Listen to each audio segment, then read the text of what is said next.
there's one, for example, For example, in Ghana, we have what we call the GMET or GMES that gives weather updates based on satellite imagery and satellite information. So for those in the class who are into oceanography or have an interest in app development or geographic information systems, there are opportunities here for young graduates to develop some of these technologies or mobile applications for use by fishermen and other key players in the maritime sector.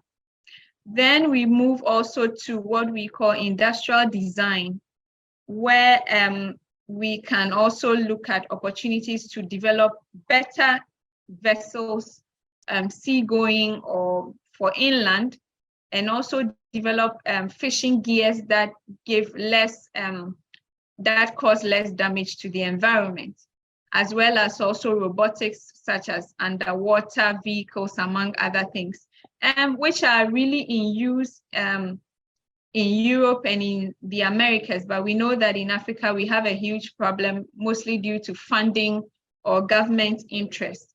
But if we have more of our youth going into marine engineering, I'm sure that with good ideas, all these opportunities are available to be used or to be taken up. Then we also have various aspects of vessel navigation. There is a regional maritime university in Ghana that trains people from all over West Africa. And I know there are also other similar universities in Africa, which, for example, in South Africa, among others. And so instead of our countries having to bring in foreign crew, it's also a welcome opportunity for us to go into something like vessel navigation or various aspects of manning a maritime vessel, right? And now let's also go into consultancy. And here we have a lot of openings, whether you study coastal management, fisheries science, maritime law, environmental science, you are into climate change, or your research is into pollution, or even just community development. There are a lot of opportunities for consultants because, one, there's very little capacity in Africa. We are now building up capacity. I remember when I was studying for my undergraduate degree, we were only 16 in our class, and there were only about 3 universities offering oceanography or fisheries. But now there's been a lot of interest, there's more capacity being built, and there are a lot of grants and projects that need expertise when it comes to all what we have here, as my cursor is showing. So there are a lot of opportunities if we are able to position ourselves in the right spot. And it starts very small. You do something small, your name goes out there, then you move on to a bigger one, your name is out there, and then from there, you really get to move into that consultancy space, which is quite rewarding, I must say. Then again, I mentioned about crew on fishing vessels, but let's talk about, so that was, I first spoke about the maritime. Now let's move to fishing vessels. There is also now, with updated technologies, the need for people who have expertise in how to use them. So there are also opportunities when it comes to being crew on advanced fishing vessels. And now we also are talking about value addition. So for someone who has very little capital, one thing that is in very high demand at fish landing beaches is clean ice for preservation, as well as sheds or units where fish and fisheries products can be processed, packaged, and marketed, right? So there's also the opportunity for us to provide some of these services at a fee, or have a processing platform, or even to do off-taking. Where we talk about off-taking means that us going to the beaches, taking directly from the fishermen, packaging, processing, and then selling at a higher price for more profits because you have added value. and then there's also the opportunity for export.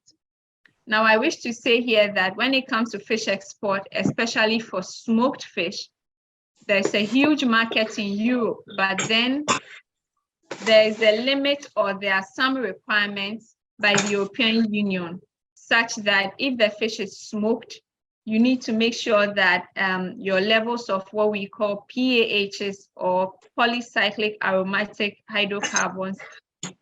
PAHs are compounds, organic compounds that are released when fish is being smoked, usually due to the fuel wood not being properly what we say combusted or burnt out.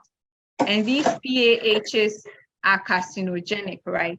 So most of the local technologies we have in Africa for smoking fish give high pH levels. And for export, that is not desirable.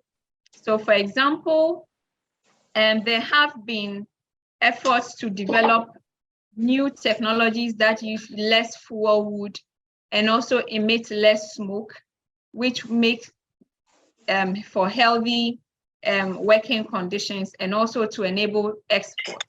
So there's also the opportunity to go into the design of some of these systems, or even their installations for fish processing, as a way of also reducing our carbon emissions and making sure our activities are greener. So I have two examples here. This is the Ahuto oven that was designed by the USAID and then the Dutch Development Agency, SNV. And then on the right, we have what is called the FTT oven, which was also developed by the FAO, and both give very good pH readings, which make the fish suitable for export. But there's a catch here that a lot of processors say they cannot afford some of these technologies. So we'll be talking about that when we move to the challenges. Now let's quickly go to aquaculture. So what is aquaculture? I'm sure we are already familiar with the fact that it's basically talking about us rearing aquatic species in captivity. And this is not only done in the ocean, but in freshwater or brackish water, where brackish is, say, water in estuaries, water that has some level of salinity. And it may be very intensive where we have high densities, or extensive where we have low densities, for example, in ponds. Then there is also the integrated multi-trophic aquaculture, where, for example, in places where seaweed is farmed, you have fish in cages, and then the waste from the cages going to enrich the water, which makes the seaweed grow faster. And then we also have shellfish, which will filter the water, so becoming like a sustainable system where wastes are reduced. And when we're talking aquaculture, we are not only talking about fish, but then it also includes the farming of what we call the mollusks. Mollusks, we are talking about aquatic snails, oysters, and mussels, among other things, as well as shellfish, the shrimps, the prawns, the lobsters, and then what we term as echinoderms, seaweeds, and ascidians. And I have a few pictures to show. Am I going too fast, or am I okay?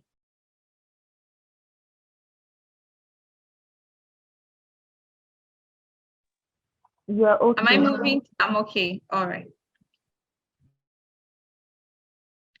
So here we have an image. I sourced these images from the internet. We have an image of oysters, which are also farmed.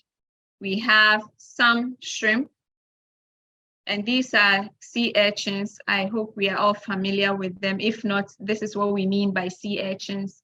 They are a delicacy in Asia, and even in some parts of Africa.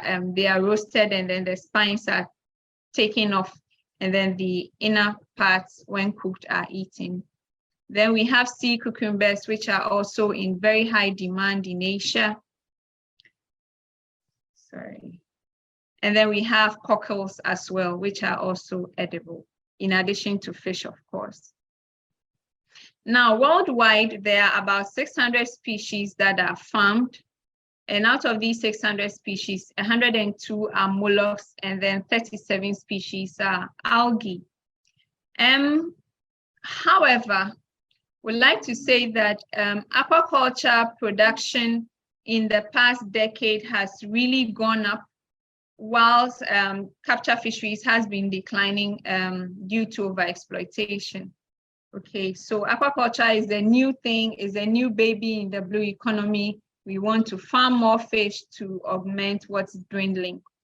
But we realize that when it comes to global aquaculture, still what we call fin fish, or what we know as fish, is still the most farmed, followed by algae, which we see in green. And then crustaceans, which are in, I don't know what color this is, violet. My colors are not good. I'm not good with colors. So what we call crustaceans, and then mollusks, but chiefly finfish and algae are cultured on a very high level. Now, Asia farms over 90% of all fish that is cultured in the world, and Europe comes a close second, where Norway is the largest producer of farmed fish, and they deal in Pacific salmon. Then that's followed, the Americas rather comes after Asia, and they also do salmon, trout, and a species we call tebo. Now, when we come to Africa, Africa produces just about 2% of farmed fish, and the leaders of farmed fish in Africa are Egypt and Nigeria. And Oreochromis niloticus is basically the most farmed fish in Africa, and then also clarias, which is really preferred by Nigeria. But then we saw that during the COVID period, Egypt and Nigeria, even though they were still leading, but their rates of production went down, and then other countries' rates of production went up. So let me just say something small about Ghana, because it reflects what happens in other African countries. So there's been a sharp increase in fish farming facilities in the past decade, and also in the rest of Africa. And it's mostly been due to cage aquaculture and people starting their own fish farms on a small scale at home. And then the key species people are really farming are the now tilapia, claria species, bony tang, and now perch. And then in other areas, we have other tilapia species, and then a few marine species. What are some of the holding facilities used in aquaculture? We have cages, dugout ponds, and tanks. So here we have at the top left an example of a dugout pond. Then you have old water storage tanks, what some people know as poly tanks, that can also be used. Then the new kid on the block, the tarpaulin tanks that you can just fix in your backyard, right, and start something small. Then you have concrete tanks, which we can see in the background behind that palm tree. And then we have cages, but these are improvised cages using plastic barrels for floats, and then galvanized pipes, mostly seen on lakes, and then aquaponics. Now, when I want to add this to opportunities, because a lot of people who go into aquaculture don't know much. And so these are things to be factored in if you want to, say, start your own aquaculture venture as a fresh graduate. You want to go into aquaculture. A lot of people don't know that fish feed is up to about 60% of your operational cost. And then a market analysis needs to be carried out. So some people just go dig a pond or put a cage in the ocean or a lake or a river and say they want to start, but they don't do the relevant tests or market analysis. So you need to test your water to be sure it's very clean, free from pathogens. It must have desirable water quality parameters. It should easily be accessible by road. And you should also be able to access fingerlings and feed if you want to, And depending on which country you are in, and then the extent of your farming venture, you would also need the right permits from the relevant authorities. So on the last line, it's Ghanaian authorities, but for example, in Nigeria, there are agencies that regulate aquaculture, and in various African countries as well. So whoever wants to go into aquaculture must have to go to their relevant state regulatory agencies to make sure they get the right permits before they start. What are some of the things that need to be done? Once again, so here I have a case in point. We had a client who wanted to go into fish farming, aquaculture, and then he gave us this location and said this is where he wants to put his cages. So we had to go and do feasibility studies. But he told us that the place is fine, there's water all year round. We want to farm tilapia, can we go ahead? So we got there and we realized that this area where my cursor is showing at is actually not land, but it's floating vegetation, okay? So thick that someone can even stand on it for a few minutes without sinking. And then this water was less than 50 centimeters deep.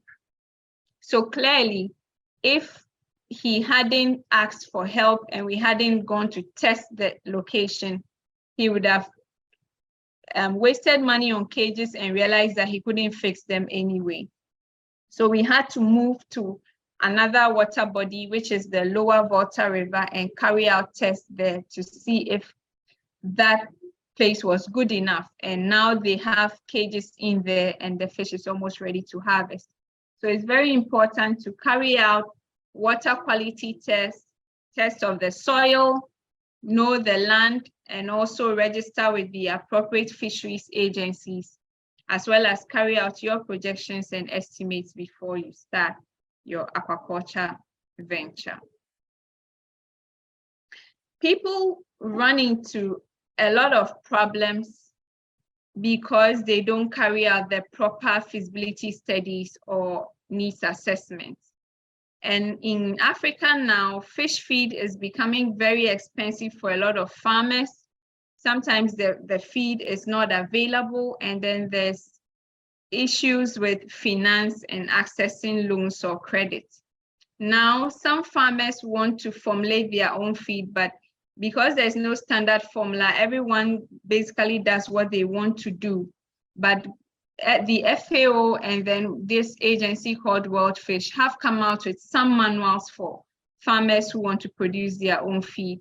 But then the constraint is that the equipment for producing quality feed on the farms is either in short supply or too expensive for small-scale farmers to go in for.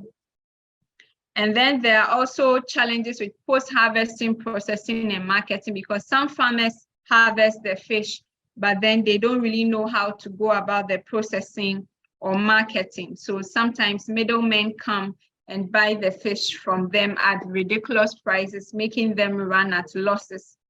And again, there's limited capacity, even though there's training being done, but it's still out of the reach of most farmers. And again, some of these green technology, for example, the use of these ovens that I spoke about earlier, is sometimes only available in coastal communities, but not inland, right? And because some farmers are also having poor knowledge of accounting procedures, they are not able to price their fish to make a profit. So the middlemen just come and dictate to them, and then they cheat them. So I'm sure that even with all these challenges, we are already beginning to see some of the opportunities that exist in the aquaculture sector, which is also under fisheries, and for young entrants into the blue economy when it comes to fisheries. So let's look at a value chain analysis of tilapia culture. This again is the same for other African countries, but it's just because this was for a Ghanaian scenario. That's why it says value chain analysis of tilapia culture in Ghana. So we have people who supply inputs when we talk about input, we are talking about things we use in aquaculture. So it could be supply of nets, cage material, supply of tank construction materials, among other things. So, and also we have feed, as well as fingerling supply. Then we also have producers, where we are talking about people actually taking part in aquaculture. So any logistics that go into grow-out or production. Then we have people who process the harvested fish and sell on in the market to traders or directly to consumers. So we have people who are wholesalers, people who distribute, and people who buy from the distributors to sell, right? And then there are also opportunities when it comes to processing of the fish, because some farmers will harvest, but they are not ready to process. Now, the point is that if you want your fish to taste fresh and not go bad, you need to immediately remove the intestines or the viscera to prevent spoilage. So there are people who also go to farms just to do that, to gut and scale fish before the wholesalers come in for it.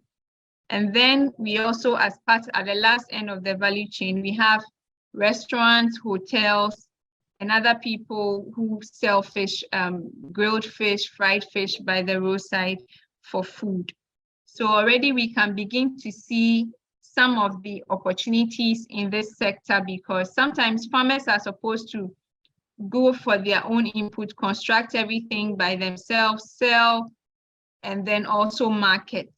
But these are all things that we can also take up, and which is also actively being taken up by a lot of people as a means of income generation. So that being said, what are some of the opportunities for investment or employment? We have the provision of credit facilities, where maybe the farmers or the fishers can pay back at a small fee. A lot of farmers who want to also produce their own feed would love to have feed mills in their respective locations, where maybe 5 fish farmers can go, or 10 or 50, and then use the feed mill where they can mill their feed and have it bagged in a very hygienic way, where people there can show them the right formulation for their fish. It's a service that is in very high demand, because a lot of farmers don't know how to go about it, and they use all kinds of feed materials that are not really the best. We also have a high demand for fingerlings, as well as hatchery setup. So some people also just go into fingerling supply or hatchery production, where they produce fingerlings and others come to pick up. There are also opportunities for us to go into fish farming as a business once we have the requisite training and we have done all the preliminary studies. However, fishers also, or aquaculture people, also need the services of people who can come and test their water or test their site to be sure that conditions are favorable for growth. And there are also consultants who do this for a fee. And then we can also go into the supply of logistics, for example, water quality checking equipment, nets, scoop nets, cage construction materials, and supply, maybe even again develop an app on demand, so that a farmer can just go on the app and select what he wants, and then it is delivered to his farm.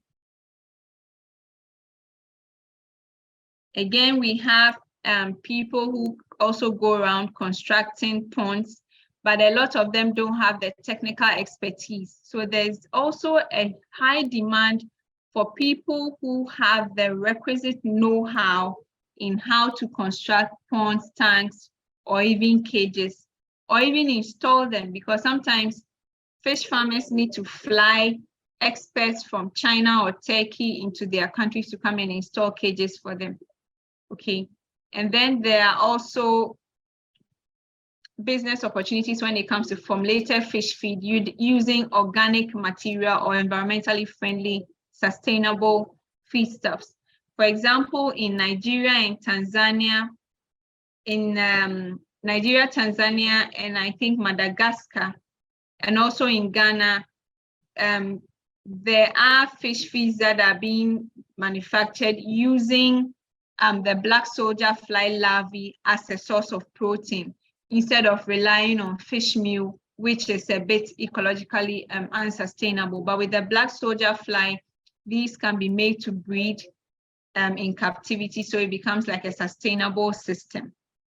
Then again, going back to consultancy services, we can also look at business plan development, financial projections, feasibility studies, and help with acquiring permits also as a business to help farmers in distress. It's a long list.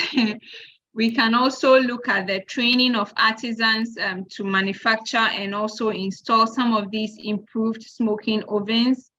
And then just like in the fishing itself sector per se, there's also a huge demand for ice among fish farmers for those who cannot afford their own ice making plants.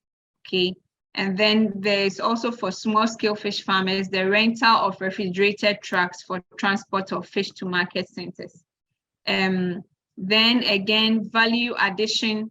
So you can go off, take the fish from the farmer, add value to it, and also sell it on at a higher price and possible export once you have met the EU or US or other requirements. And also the opening of fish cleaning up and dressing services, or restaurants or joints where you sell farmed fish that has been sustainably farmed using the right technologies and best practices to ensure that we are not destroying the environment. Destroying the environment, we are talking about making sure that culture activities are not carried out in places where biodiversity is under threat. Also making sure that whatever we degrade, for example, if we cut down a lot of trees, we plant them back, we don't use antibiotics in grow out, we reduce the number of escapes, maybe just jump out from your holding facility into the main water body and things like that. So here we have in this picture a group of young guys who were harvesting tilapia from their farm, and they use feed which has been made with the protein source being the black soldier fly larvae. Now, last but not the least, I'll just touch on algae, which is also part of fisheries. So we have the macroalgae, which we call seaweed, right? And we have the red, green, and browns. They are also very important because they sequester carbon, they are primary producers, and also a habitat for other organisms. And they are also able to take up some pollutants in the ecosystem. Now, seaweeds are ecologically sustainable because we can farm them, harvest them, and then start the cycle all over again. So here behind in this image, that's me, by the way, and another colleague she's an oceanographer, Dr. Jemimah. And behind us, you just see seaweed, green algae at the beach. And then here we have some reds and browns. It's not so clear, but. So let's say something about green algae. We have some reproducing by conjugation, others which produce sex pheromones, but that's a topic for another day. Green algae, we have some that are edible, which are eaten as a salad or used in various dishes. And other species are medicinal and used as immunity boosters or source of vitamins. Some are also used in wastewater management and also as a source of fuel or biodiesel. So here on the left, we have what is called the sea grape or Colepa lentilifera. You can see it looks like grapes. It's edible. And then on the right, we have Synedesmus, which is a microalga, green algae, which is also used, has potential not for eating, but for pharmaceutical and also industrial purposes. Now let's move to a very common one we call Ulva fasciata. It looks like lettuce. We find it at rocky beaches.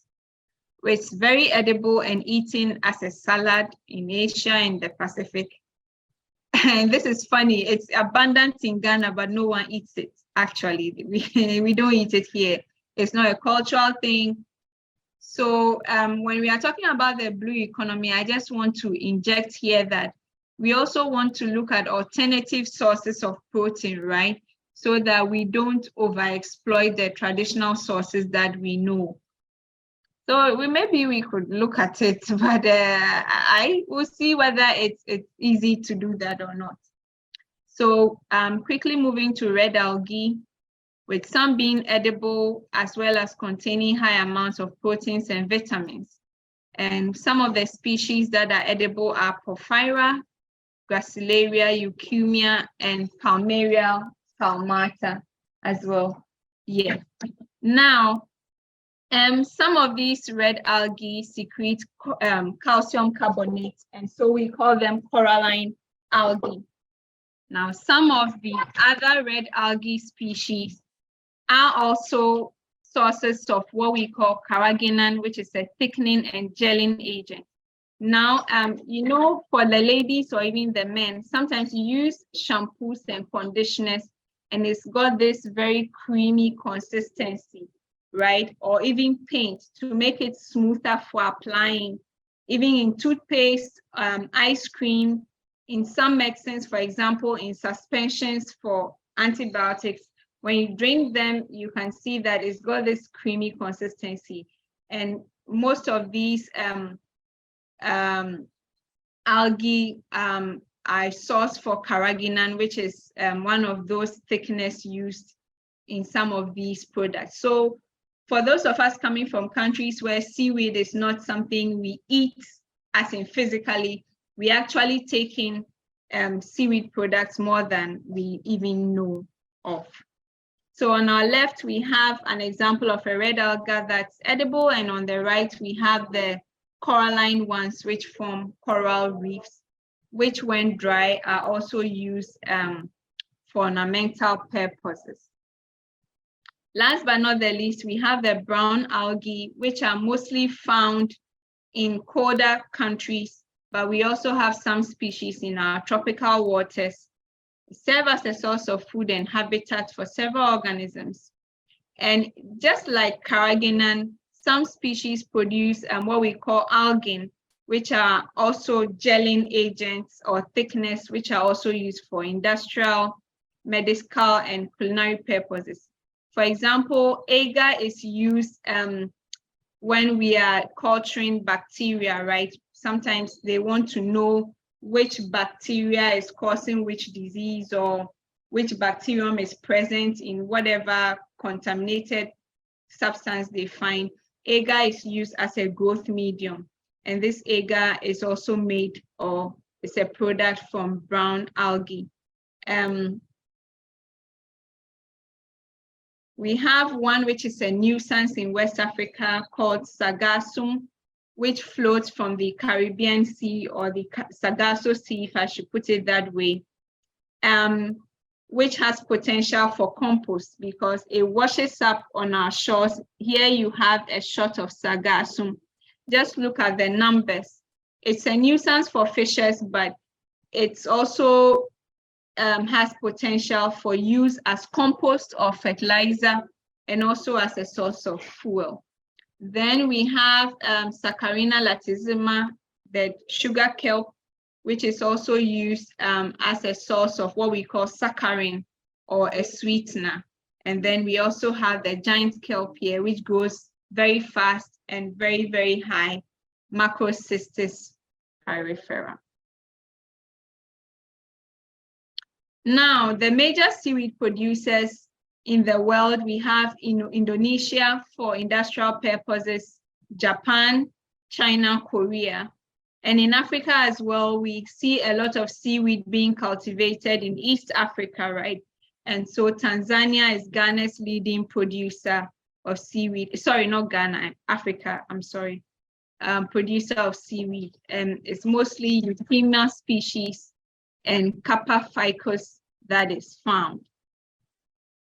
Now, in countries where seaweed culture is not a thing, for example, in Ghana, we have some commercial algae that are present on our coastlines, but we are not tapping into their culture potential.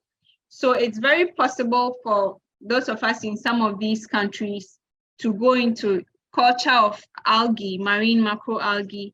But our big problem is land degradation, water quality, and pollution, because these seaweeds are very, very sensitive, for example, to pollution as well as to climate variability and change.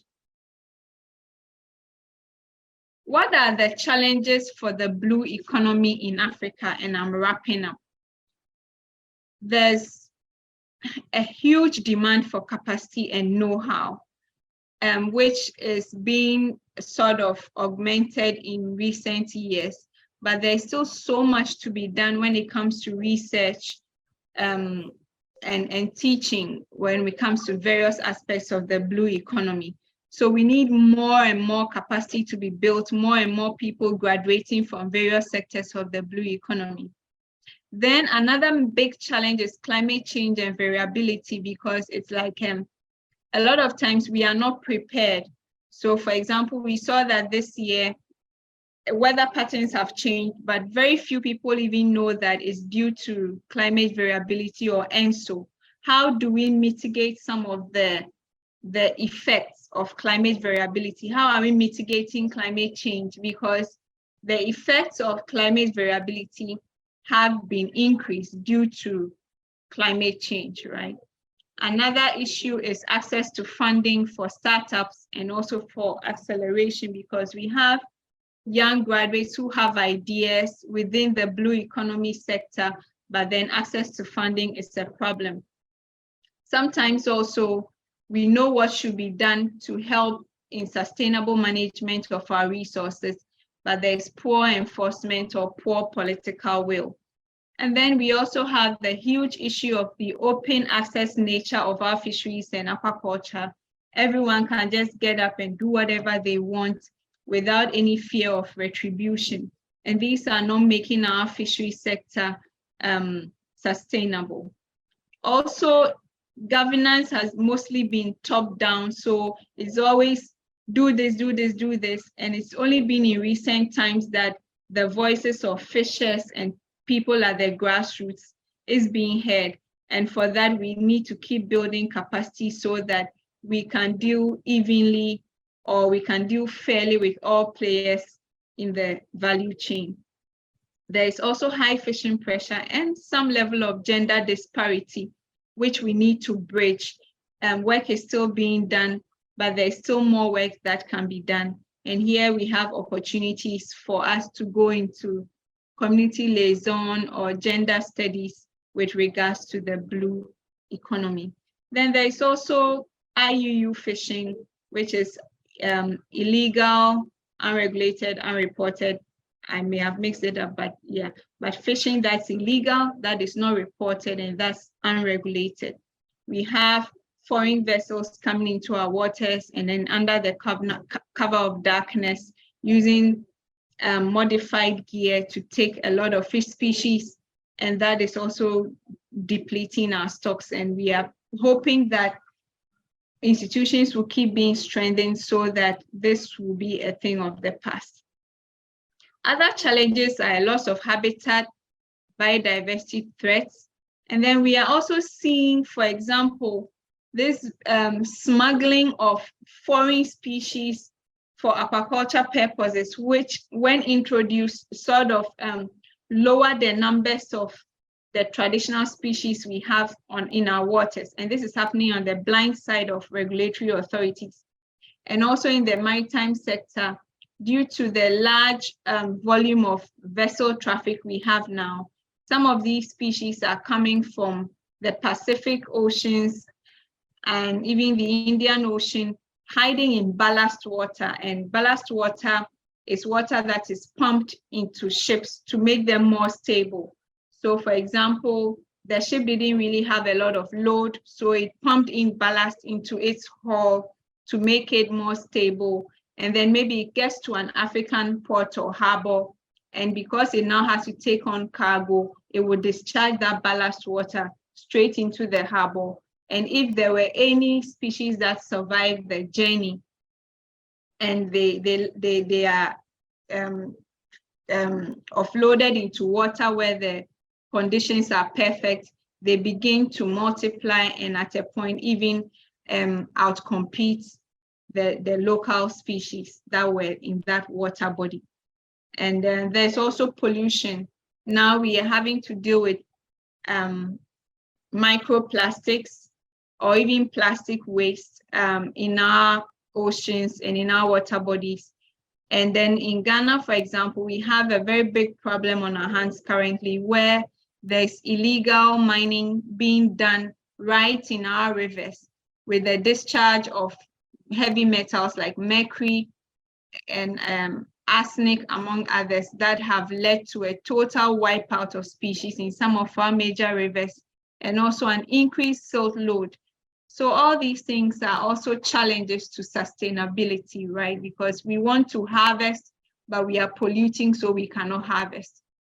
And then currently this year, the economic recession and the high levels of inflation, which are driving the costs of inputs and fuel up so high that fishers are not able to break even with their sales. What can be done for us to really have a robust blue economy when it comes to fishing in Africa? Again, I would not play down the need for increased capacity building, but we should also factor in traditional knowledge and traditional customs when it comes to the fishery sector. We need to also look for alternatives. For example, we have species that we depend on, and so we have overfished them.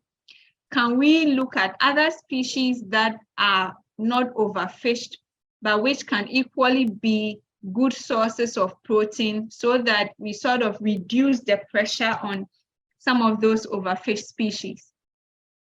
We also need to rely on data from academia or science or key players or researchers in the maritime sector and use these data sets for management decisions, because there have been times when management decisions have just been taken without, any scientific basis whatsoever. If we are going to improve upon the fishery sector in Africa, we need to come up with more scientific research, more findings, more data tailored to the unique needs, right, of our individual nations or countries, or even do cross-border research, because we all know that fish don't know what is called passport or visa, right? And a few countries have already entered into such partnerships. For example, the small island developing nations have gone into some partnerships to co-manage their ocean resources. We also need to enhance the access to funding or credit for startups so that they can also carry out their business ideas. And there must be promotion of greener technologies that reduce carbon emissions, that are environmentally friendly, that do not lead to overfishing or over-reliance on our stocks. And then there must also be, in addition to increased monitoring and law enforcement, holistic management of our fisheries. So here we need to bring in all the players, right?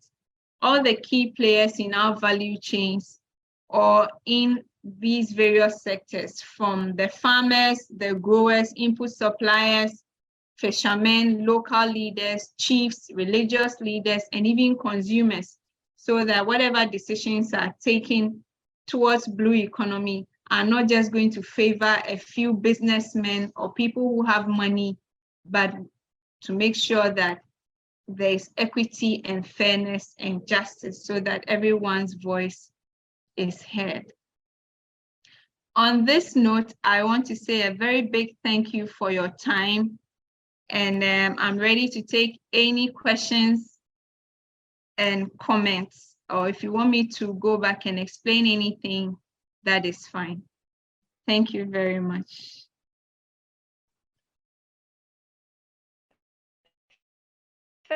Thank you so much, Dr. Kasa, for I'm quite certain that a lot of questions will be coming your way because the fisheries sector seems to be the biggest, especially in our part of the world as far as new economy is concerned. So I'm looking forward to a lot of questions coming your way.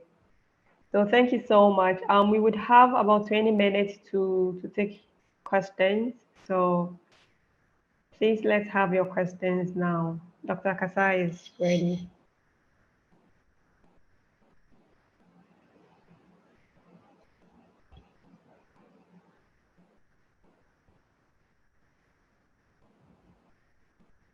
So please, if Ivaldo Fumo is here, did you have a question on El Nino and La Nina, or you want to explain further, please?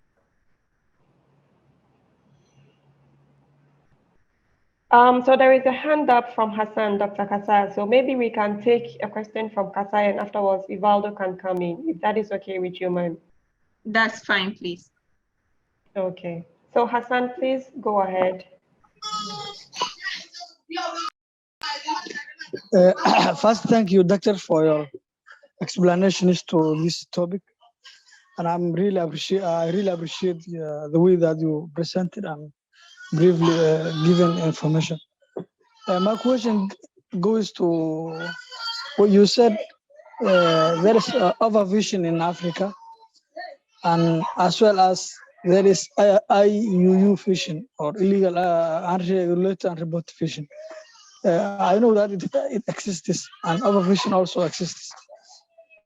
Can we say overfishing does not come from the African people, but it comes from these foreign vessels or these the vessels which are doing IUU fishing? Can we say that? Since we know the Africans do not have developed technologies that they use to fish. We know the boats that they use to capture the fish and all these things. So can we say overfishing exists, but it comes from foreign vessels? So thank you very much. Okay, thank you very much, Hassan. I love your question because it's a question of, it's a subject of debate, right? So when we talk about overfishing, a lot of our fishermen and what we also know on the ground is that, for example, what one fishing trawler can take in one haul is what 450 small canoes would take in one day. So that's a lot of fish. But I think that when it comes to overfishing, in areas where you have open access, okay, we have no regulation. So every fisherman goes and then jumps into the water and takes whatever they can. So I would say that in countries where we've not been able to say, okay, this is what we call the TAC. TAC is total allowable catch. We say, okay, this canoe, each canoe in this town or in this country can only bring a maximum of maybe 100 kilos of fish a day. We don't have those set regulations. So once someone has enough capacity, he can take as much fish as he wants. So until we have defined our numbers, it's difficult to lay the blame on either the trawlers or the fishermen. However, you are right on one point, because when it comes to overfishing with the trawlers, yes, sometimes they take in more than they are supposed to. So now we have what some countries give out licenses and regulate the numbers of trawlers that can come and fish. The unfortunate thing now is that because of poor enforcement, we have locals fronting for some of these foreign vessels, right? So on paper, it looks like the vessel belongs to a citizen of the country. He gets the permit, and then the next thing you see, you find foreigners rather manning the vessels. So sometimes we as the locals, we even enable this overfishing because we'll be getting some money. So out of greed, we go and front for some of these vessels. So yes, the vessels, the industrial vessels do carry out overfishing, yes. And I think that the best way to go is if our individual countries are able to put a number or limit how many vessels can come in, and also monitor their activities. For example, we know that a lot of Chinese vessels all over the world have been flagged or cited for overfishing. And in Ghana now, there are monitoring systems that are placed on these vessels so that in case there's any illegal activity going on, they can't be arrested. But again, it goes back to political will. Are our countries able to really enforce the law, or do they let these people go? So you have a point. And I think that the best way to go is to regulate what we call fishing efforts. How many canoes should go? How many trawlers should go? How much fish can they bring back? In addition to other management measures. Thank you.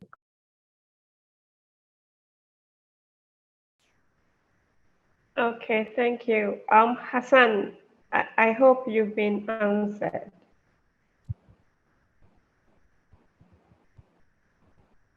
Hassan? Okay, there is a hand up from Benjamin, but Yes, thank you very much. Thank you, Doctor, for responding. Though for me, I believe that more than 70% of the overfishing issues existing in Africa is responsible for the illegal fishing. But thank you. The way you talked also is very good. Thank you. okay, thank you, Hassan. So there are a couple of hands up. Ivaldo, if you are here, maybe you can ask your question, or I don't know if it's a contribution. But if you're not ready, then we would move on to Benjamin. Benjamin, could you please ask your question, please? Okay, good afternoon. I hope you can hear me now. Yes. Thank you. Thank you for the insightful presentation. My question is to follow up to the answer you just gave. Looking at, let's say, Ghana, where our demand for fish is very high, and if this is the case that we are supposed to, let me say, regulate our catch effort, that's the canoe, won't it cause a high demand for the fish product more and spike up maybe the prices, the economic constraint concerning the product? That's my question.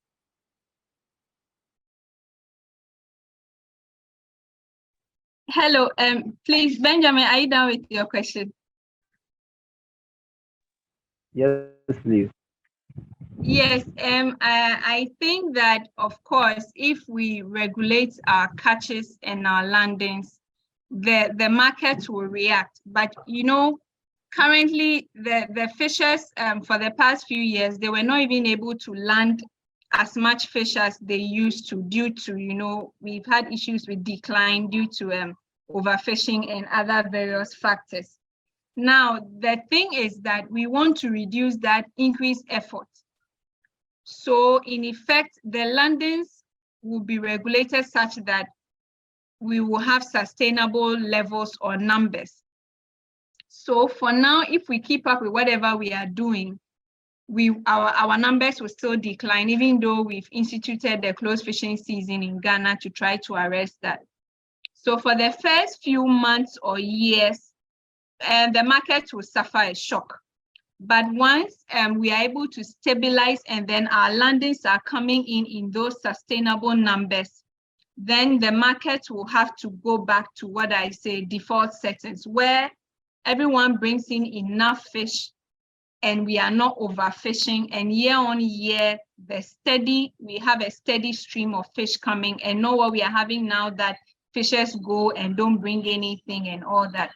So yes, it's expected that the market will react, but it will be a kind of suffer to gain scenario where we need to bite the bullet so that our fisheries will be sustainable and economically viable, which is the goal of this entire blue economy thing, us making enough money while ensuring that the levels of our fisheries are sustainable for future generations.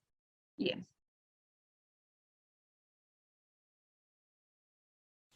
Okay, thank you, Doc. So Samuel, you can go ahead and ask your question, and then I will read a question in the chat from George afterwards. So Samuel, please go ahead. Yes, thank you so much, Doc, for such an informative and eye-opening presentation.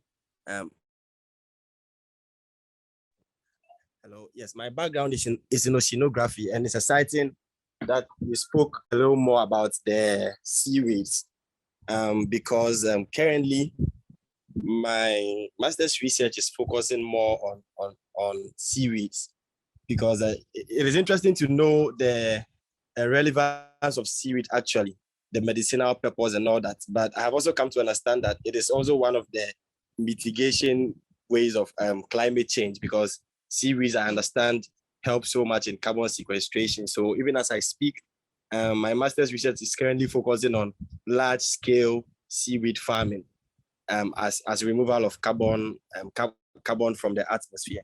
So I would also like to pose this question: that is there any company who is involved in industrially producing or growing seaweeds in our oceans in Ghana? I have not really found any, but I want to find out if there is any company that is growing kelp or large brown algae in commercial size in Ghana. Okay, Samuel, thank you very much for your question, Oceanomate. Yes, unfortunately, currently in Ghana, we don't have yet to find of any company that is going into large-scale seaweed production. There were pilot projects. There was a pilot project from the Kwame Nkrumah University of Science and Technology trying to look at the use or the farming for biodiesel, but I don't think it's ever took off. And there have been a few studies just looking at the viability, right, of us farming seaweed. But currently, there's been no major thing being done when it comes to mariculture. For now, people are trying to go into shrimp culture. There are, I think, 1 or 2 big farms. But when it comes to seaweed, no. However, I think there are 1 or 2 companies that are trying to farm freshwater microalgae for use in aquaculture and some other places, but no, for large-scale seaweed culture in Ghana, no. Even though we have species that have culture potential, but then the problems go back to what I spoke about pollution, water quality, and other things. So it's an avenue that can be looked at as a business opportunity, yes.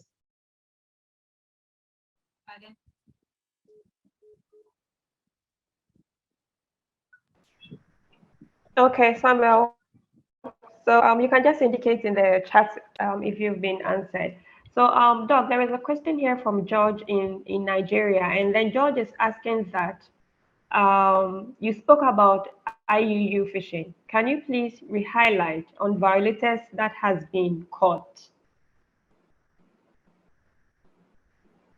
Okay, so when I was talking about IUU fishing, it's a big problem in Africa. But as I was saying that there are now new technologies, which, for example, we have what is called the VMS or vessel monitoring system, which is a sort of transponder or receiver that is connected to a satellite. So this is affixed onto the trawler. and then the movements of the trawlers are monitored in real time, right? Now, if a trawler is carrying out normal trawling activity, they are able to tell. And then if it is transshipping, for example, it uses a mid-water trawl instead of a trawl net, and then is taking what we call small pelagic species instead of the demersals that they are looking for. Usually, because they cannot bring the fish to port, they will have to meet a canoe offshore and transship. So looking at the movement of the vessel, the enforcers will be able to know whether it's possibly carrying out an illegal activity or not. So that's the VMS. And in Ghana, a few vessels have been cited and prosecuted and fined for that. Then there are also apps. There's one called the DASE app, DASE, that is also being piloted in Liberia, where it doesn't need internet, okay? So a fisherman who is at sea and observes a trawler carrying out any illegal activity can't just have to take a screenshot of that vessel from the safety of his canoe, or even just take a shot of any other canoe engaging in that activity. And then the app is geolocated. So they are able to determine which vessel was in this area at this particular time, and either quickly go using the marine police to go effect the arrest, or when that vessel comes to port, then the relevant laws are applied. It's effective to an extent because things used to go really, really wrong. But in recent years, there's more attention being paid to some of these things. But there's still a big problem with the illegal fishing, because sometimes trawlers even come into what we call the IEZ, or the inshore exclusive zone reserved for just canoes and inshore vessels. They come in under the cover of darkness and then virtually come and trawl all the fish that the canoe guys would have gotten. And these are some of the injustices. I remember that Ghana had a very big issue with the use of light, and people were even using dynamite and DDT to fish, which is also illegal. And it's been tough, but I must say that various African countries are coming up with ways of ensuring that these things are a thing of the past. Yes, so before people used to get away with it, but I think these days there's been a lot of public outcry. Fishers have been complaining, so that now people are getting prosecuted, more or less. We are not there yet, but I think it's a work in progress, and all hands must be on deck for this to work. Thank you. Okay, thank you, Doc. George, I believe you've been answered. And as Doc said, all hands must be on deck. So that is why we also organize this training for the early career ocean professionals, because we need all hands on deck. We will take a question from Mohammed. And afterwards, there is a question for you from Jacqueline, which I'll read in the chat. So Mohammed, please go ahead and ask your question. Well, thank you very much for giving me the opportunity to ask. First of all, before I ask you my question, I would like to thank you from the bottom of my heart for the great presentation that you have shared with us for the past 1 hour. It's been really an eye-opening, and it was I have taken a lot of notes from your presentation, and thank you very much. And after that, I would like to, I think most of the questions are mainly from today, the IUU fishing. So I will ask you, following up the question of my friend Hassan, who both of us are from Somalia. Here in Somalia, we are also facing that problem. And if I may remind you, back in 2018, December, the Somali government, the Ministry of Fishery and Marine Resources, gave licenses to Chinese vessels. I think 32 or 33 Chinese fishing vessels were given full access that they can fish tuna and tuna-like species. And can you imagine if that licenses, there was no single inspector or single inspection has not been done so far. And I don't know how, we don't know as a fishery students or as a student, as the Somali people, we don't know what's going on in our waters, because these are some of the problems that our fishing community are over time are encountering. Some, if I very often go to the learning center, I interact with the fisherman, and these are the problems that they will always share with you. They are saying our gear and our gear and craft have been destroyed. They are spraying hot waters, and they are taking our fish. They are taking our properties. This, and there is no one who is taking action against this. And it is them, and it is the politicians who are giving this access. So that hurts me a lot. So as someone who have studied this and went through, I am sure this is not only going on in Somalia, it's going on majority of African countries. And yes, African continent has a rich blue resources, but these, we are not benefiting a lot from it, and the problem is coming over and over and over again. So what can we do as a, for example, I'm a fishery science student. I've been doing this for the past 4 years. I'm not in the government, so I feel sorry for myself and for my people, and there is nothing that I can do about it. But what do you think that we as students who or as a scientists who can see this and who are witnessing this each and every day, what do you think we can do so that we can at least prevent in the future for not happening or for not reacting this with time? I think you have got my question. I have gotten your question very clearly, Mohammed, and I can feel your passion and your concern, like it's showing in your voice. And I have been in your shoes. I think I'm still in your shoes, but I was in your shoes. Some years ago, we had this very issue in Ghana where, you know, you go to the landing beach and all the fishermen are complaining about the vessels, and it's like people come, ask them questions, but they don't see anything being done. And so I used to feel that pain, like, what can I do as a student? What can I do as a graduate? I don't know how friendly the situation is in Somalia, but one way to start in our own small way is take advantage of media, right?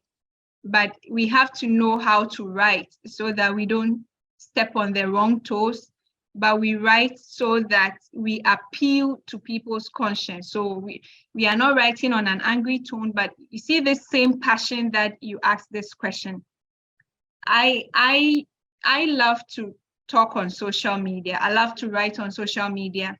So what I did was I would just say something about what the oceans do for us. I'll post something about our resources. I'll post something about the need for us to conserve resources. People listen, maybe on radio, people listen. So we are not starting with bashing, but we are starting with, oh, this is the resource we have. We need to conserve it. Did you know that this fish cannot be found anywhere else?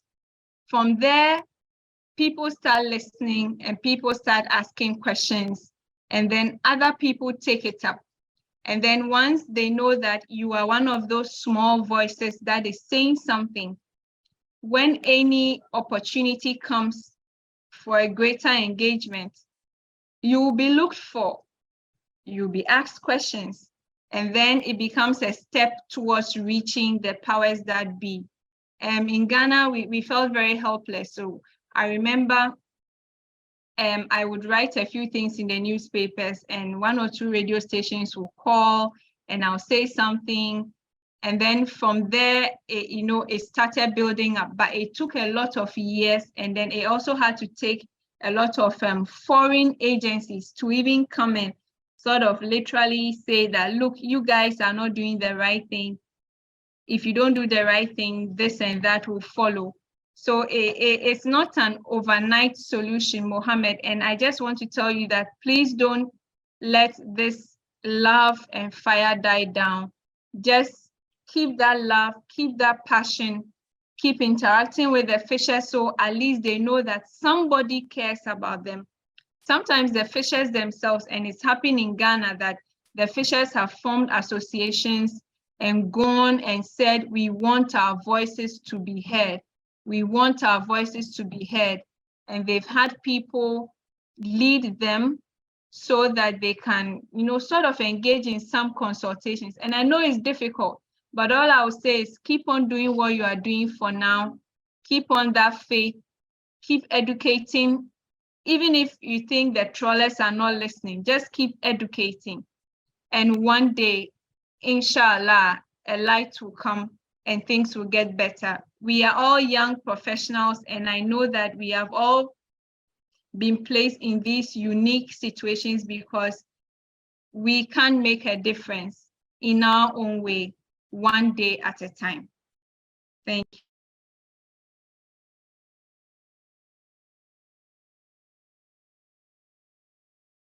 Okay, thank you so much. I think both Doug and Mohammed got passionate about this question, and it shows how concerned we are as young people. And so, like Doc said, Mohammed, we need to keep pushing forward. And I think one thing that has been reiterated throughout the session is the fact that as young people, we need to use our voice. So don't give up yet. Don't get tired. We all know it can be tiring, but please keep pushing. Thank you so much, Doc. So, Doc, there is this question from Jacqueline. I'm going to read that for you. She's asking that, is overfishing ending anytime soon? And what measures can be implemented? Okay, thank you, Jacqueline. Yes, overfishing is a problem, not just in Africa, but in other parts of the world. And it has led historically to crashes in fisheries. There was a time off the coast of, is it Canada? There was this place called Newfoundland. There was a lot of this species cod. And they used to say that there was so much cod there that everyone could fish that cod, and the cod will never, the stocks will never run out. But what happened was that so many people went in to fish the cod, and for 40 years they couldn't land cod.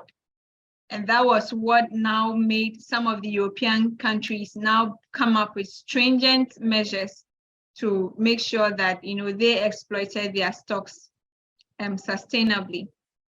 Overfishing can be a thing of the past if we put greed aside and if we are all ready to go by the law.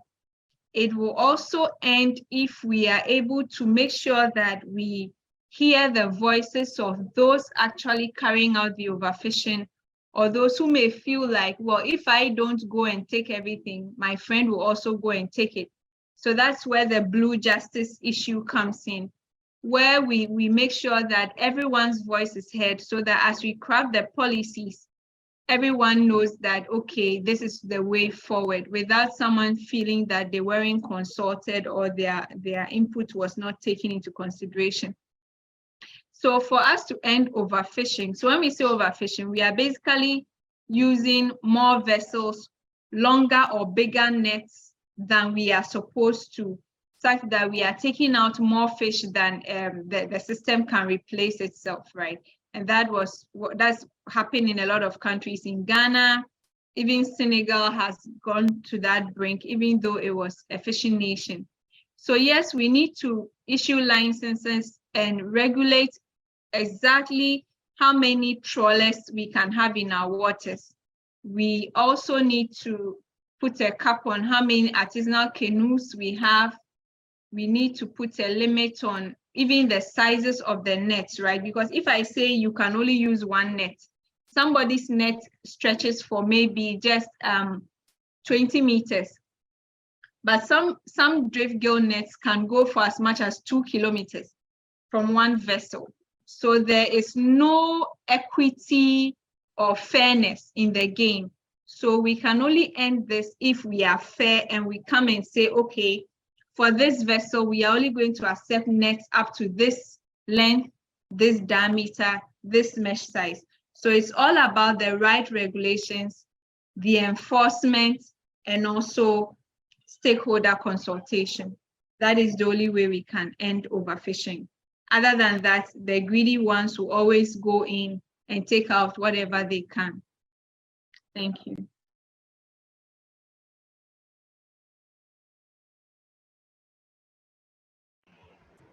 Okay, thank you. We will take the last question from Samuel, but before then, I think Hassan wanted to add to your response on VMS. So he was saying that like sometimes some of the vessels engaging in IUU, they turn off their automatic identification system just so they can avoid being detected by VMS. And so he was proposing a daily patrol by the Marine Forces in order to protect these vessels. So thank you so much, Hassan, for that contribution. I'm sure Doc appreciates your addition. So we will take the last question from Samuel, and I think we can really talk for the day. So I'm sorry. I saw a question by Genevieve. Yes, there's a question from Genevieve that aside fishing, are there opportunities in the fashion industry when it comes to the maritime industry? And I would say yes, there are opportunities in fashion. Why? Because there are some decor items that come from the ocean. For example, we know of seashells, right? So these shells, the organisms are already dead. So some of these beautiful shells are harvested for use in jewelry, for use in decor. And even a lot of fashion styles, even hairstyles and clothes styles, even color combinations, you can get a lot of inspiration from the sea.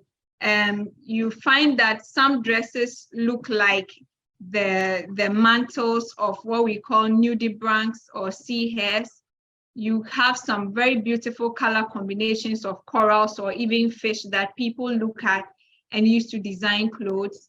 I saw a hairstyle 2 days ago that looked like this mollusks we call the chambered nautilus. It was really nice. So I even tagged my fellow oceanographer and said, look at this hairstyle. It looks like one of your shells. So yes, we have craft items, decor items, as well as things that can be used for fashion, combs from old shells, among other things. So yes, there are opportunities in the blue economy for various sectors, if only we look. Yes. And I know that even in years past, corsets were the what they call the stays or so, the rigid bars in corsets for women. Some were gotten from the bones of dead whales, among other things. So if we look deeper, yes, there are opportunities. So Genevieve, I hope your question is answered, and now we can move to the last question. Sorry about that. That's okay. Thank you, Doc. I think he said it was a mistake. Yes, he said you've already answered his question, so it was a mistake that he still had the hand up. So, All right, thank you. yes, I don't think we have any more questions for you. Yes, there are no more questions. Okay. So, okay, Hassan has a hand up. Okay. So maybe we'll take this last one from Hassan, then we can wrap up for today, Doc. All right, that's fine. I will also send immediately a copy of the PowerPoint to you so that you can share after that. Very much appreciated. Thank you so much. Thank you, Dr. I'm sorry to be back again. I just wanted to comment some of the things that I've heard. Mohammed, my brother, the things that he has talked about the illegal fishing, I'm very aware what's going on, and I just want to mention that there are companies that I'm also party, and I hope he will join, inshallah. That just we are trying to write the things, we are trying to record the vessels that the information is the names and all these things. There are such campaigns going on so as to protect it, to these activities or about the illegal fishing. That's that. The second thing that I want also to say something about is overfishing. The situation of overfishing leads or causes collapse. Then the collapse, there will be the other stage will be just to restore. And restoration, some of the fishes or some of the things will take long time or years, like the coral reef.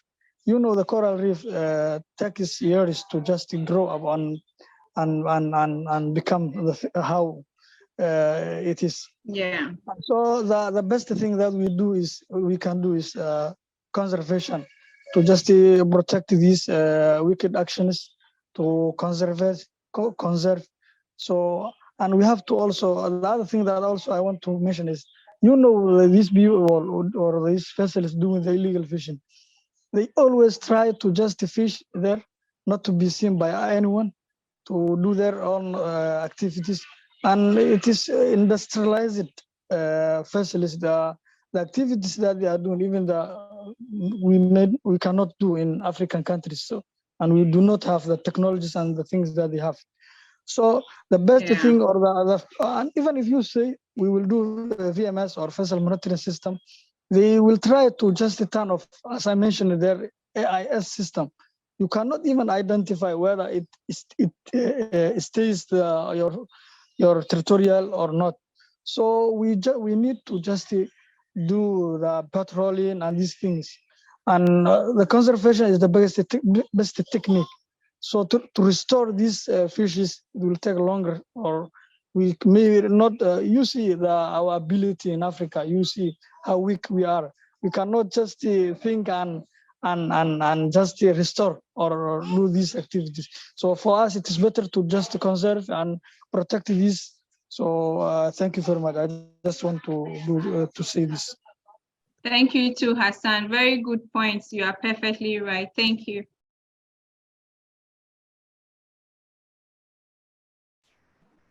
Okay, thank you so much, Dr. Kasa, for such an insightful presentation this afternoon. We are really grateful that you took the time to join us today. Thank you too. Okay, so I think we will leave you for now, and then we have a bit of an interactive session after. Right. Thank you. Bye. I'll send the email out. Sure. Thank you, ma'am. Bye. Okay. Hi, Anthony. So, guys, I wanted us to do something. Hi, how are you? I'm okay. How are you? I'm great. Okay. Great to have you with us this afternoon. Thanks. Okay, so today I wanted us to have a breakout session for about 5 to 8 minutes to discuss the topic, and then we regroup, and then we can have the discussion afterwards. Does that sound good to you?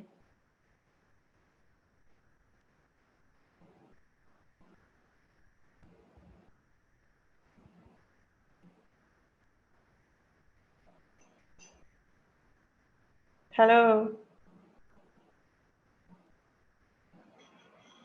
You mean me or the whole group? Yeah, so I was thinking that maybe we can have a breakout session. So Yeah. I would just pose the question, then they can discuss among themselves for about 5 minutes, and then we would regroup afterwards so that you can lead the interactive session for the discussion. That sounds perfect. Yes. Okay. All right, guys. It So will also help to kind of have like to regroup the information in their minds for they start the discussion. So yeah, it's a good idea. okay. All right then. So I'll share the question on the chat, and then you'd have the breakout session to discuss it among yourselves. After which we will regroup and then discuss it together as a team. So I've shared the question on the message. So we would have a breakout now.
Oh,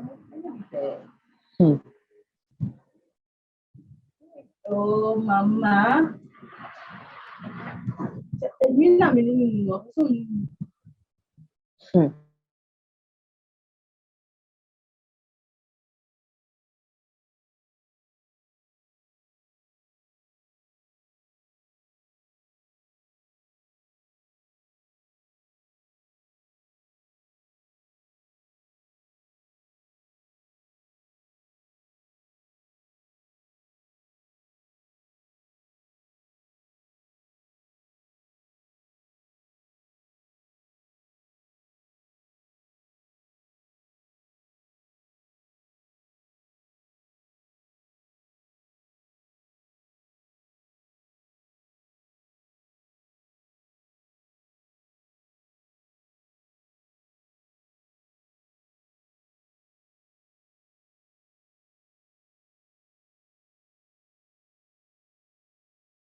Dr. Anthony, please, if you are still there, would you mind if you explain to me where is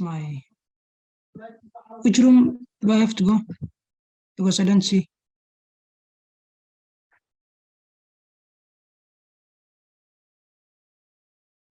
Hi, Mohammed. I didn't get you. Hi.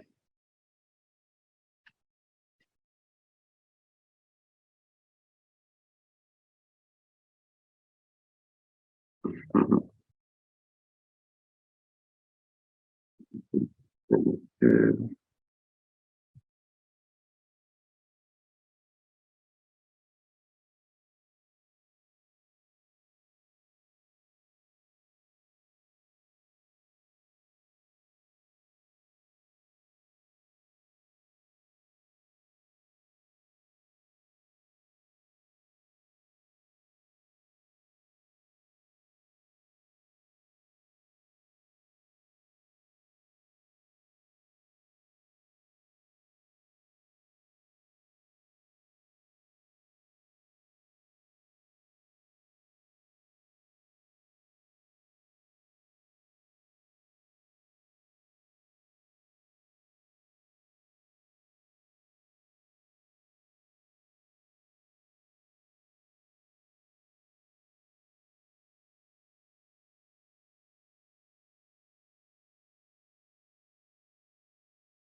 Hi, Anthony.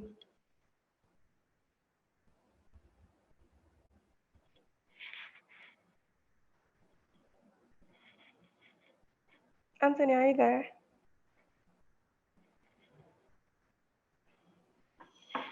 Yeah. So are we starting? Yes, they should be back in about a minute. So. Okay. All right.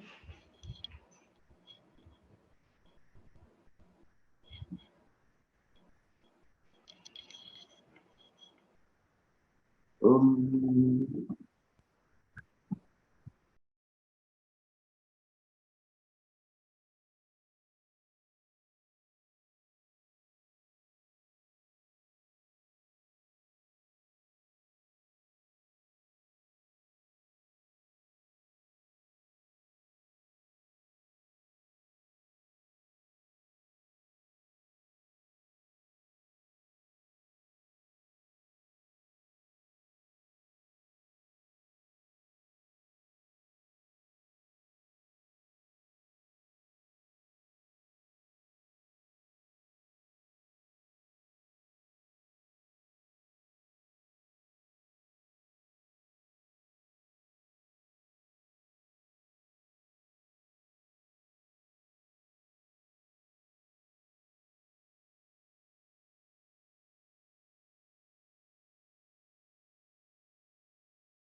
Hi, Mohammed. You are muted. Ah, now I can hear you. Yes, yes, yes. How did it go? Anthony is ready, so I'm hoping your discussions went well. Well, we were 5 of us, and I think, yeah, we've been waiting from you, but and since then, and we were supposed to no, I Hassan and I and some other mentees were there, but we didn't say something because we were hoping that other people might join us later, and so that we can start the discussion. But there were about 6 of you in that group. Yeah, we were 5, not 6. Five. If I'm not mistaken. Yeah. Okay, So but the 5 of you couldn't have a discussion? well, no, I have to say, frankly, we didn't say something because we were waiting. I thought other people were supposed to join us so that we can start. Or there'll be No, so we placed you in different groups. So that was your group. So you were supposed to discuss the question among yourself so that afterwards we would all discuss what was discussed in each group. So we okay. had 3 separate groups. So you were in room 1, and then there was room 2, and then room 3 as well. Oh, okay. Sorry for the misunderstanding. Sorry. Well, anyways, I think we can still have our discussion. And so, Anthony, they are all back now. So we can proceed for the interactive session. All right. Today, Thank you. we don't want to keep them for so long so they feel so drained. So in about 20 minutes, So yeah, we we take can 20 minutes. All right. Noted. Okay. Yeah. Good day to you all, and glad to meet you again, and glad to see you, Mohammed. I've been looking at your picture all this while. Thank you. Glad to see you. Glad to see you. Okay. Yeah. Yeah. And I don't know what the subject of your breakout sessions was or were.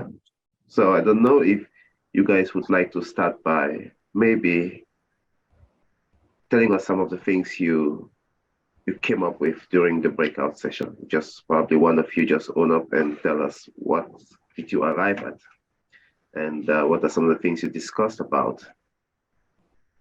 so we know before we carry on with the interactive discussion.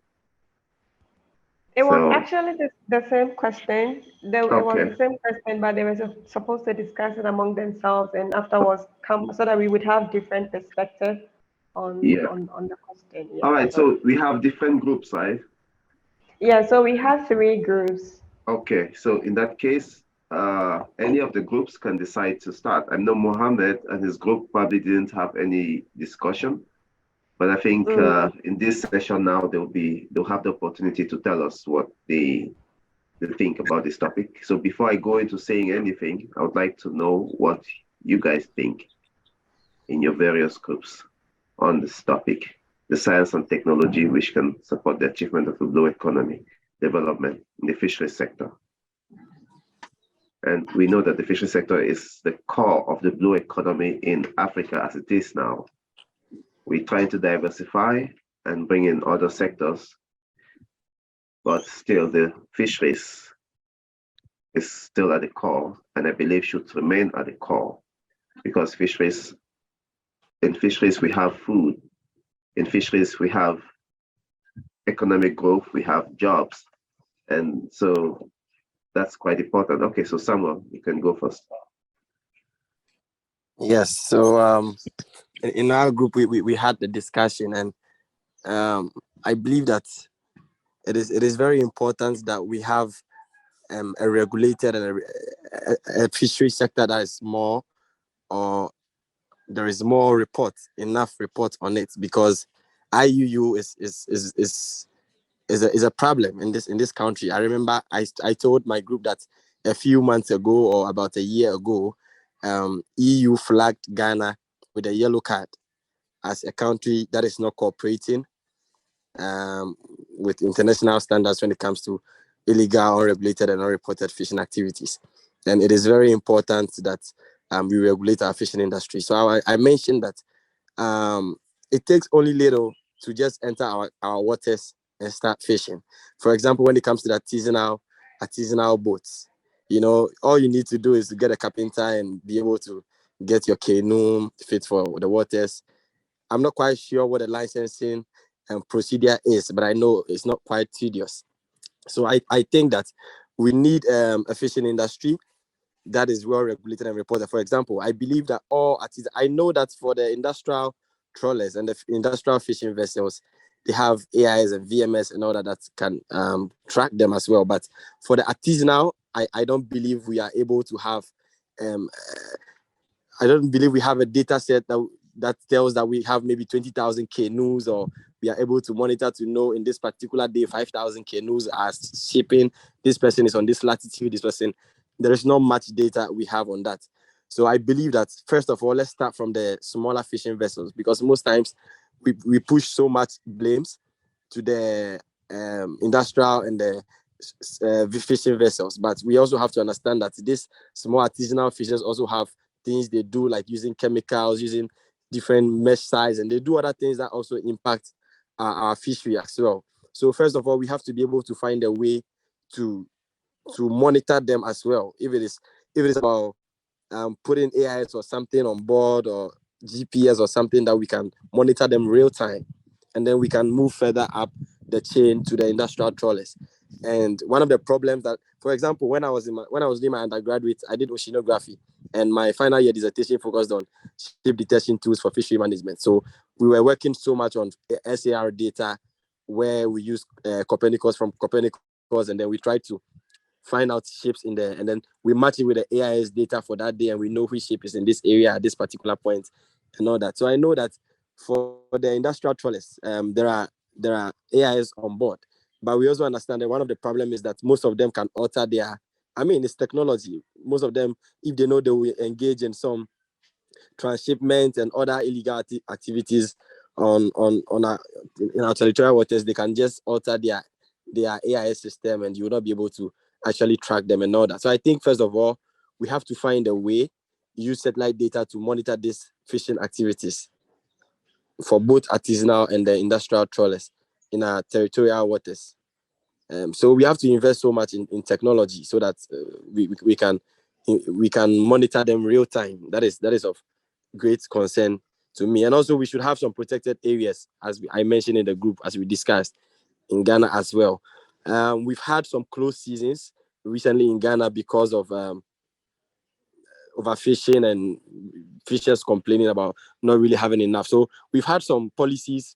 I understand that is helping, but we also have to do more if we can have some protected areas in Ghana, so we can conserve and we can control overfishing, and also invest in technology and build capacity to be able to monitor our waters real time, so we can know that this day this trawler is doing this trawler. And I believe that we can even make money, because most countries, if you are fined liable, or if you are found guilty of some of these offense, these shipping companies can be charged millions of dollars, and that can even raise a lot of money for us. So we shouldn't allow our waters to be exploited. So if we want to, because we want to manage, that's the main focus of blue economy. We want our ocean resource to be sustainably used. So if we allow people to overfish, it would go a long way to affect food security and all that. So that's in a nutshell what we discussed in my group. Thank you very much, Samuel. I think you guys really had a rich discussion from everything you've just explained here. And I'll just try to hold my comments for now and my questions to your group and move to the next group. And on my right, I see Benjamin, and we'll come back to the interactive session with all the questions I do have for you guys. And then we talk together to see how our various ideas kind of coincide and how we can move forward. Okay, so I think, Benjamin, you have the floor. Okay, thank you very much. I was in Samuel's group also. I just want to add up to what you said. We identify that we have some of these technologies and science that we can use, because the ocean is a vast space in which we can't do, let's say, in-person monitor the fishing. So we need more of Earth observation technology to monitor the speed. Sorry, Benjamin. Can you go closer to your microphone, because we can barely hear you? Okay, can you hear me now? Yeah, I think we can manage. Okay. What I was saying is we have, let me say, little technology with our fishery, monitoring of our fishery. I think the biggest problem is that you have some background noise. I don't know if it's the TV or the radio.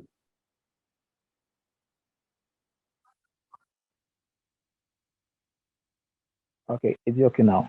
Yep, much better. Okay, so when you talk about the fishery sector, we need more of, let me put it this way, we need more of Earth observation to, let's say, capture real-time information of what is going on in our maritime domain. And we also talked about most of, let's say, our monitoring and our activities are, let me see, state-based. They are independently run according to like nations. Meanwhile, let's say we take the West African, let's say the Gulf of Guinea. illegal fishing, let's say by fishing Chinese fishing vessels, for example, they trawl from, let's say, state to state, and each state has its, let's say, peculiar and slightly different regulations concerning their fishery sector. So if we have a holistic framework that, let's say, govern the whole Gulf of Guinea area, that if someone is held liable, the sanctions and the fine, as someone said, is cross-border, where you not have litigation between states on how to go with the enforcement. That's what I want to add up to it. Some more.